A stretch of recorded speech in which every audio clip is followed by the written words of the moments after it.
Hi, I made this doodle animation from a photo. Want to know how? Let's dive in. Open Canva and click Create.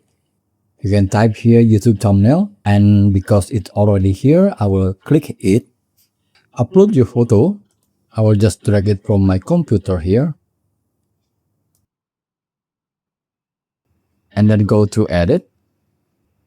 On the Style Match, click Doodle.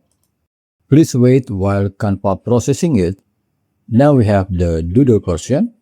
And then click Image to Video. You can choose Smart. And if you have your own prompt, just click here and type the prompt. And then click Generate 5-second video button. Please wait while Canva processing it.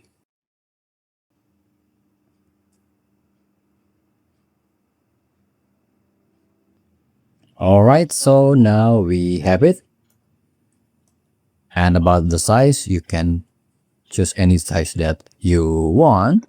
And then you can make the other pages and then arrange them as a long video. And then click Share, Download as MP4, and then click Download. Alright, please hit the like button if you like this tutorial. See you in the next video and have fun with Canva.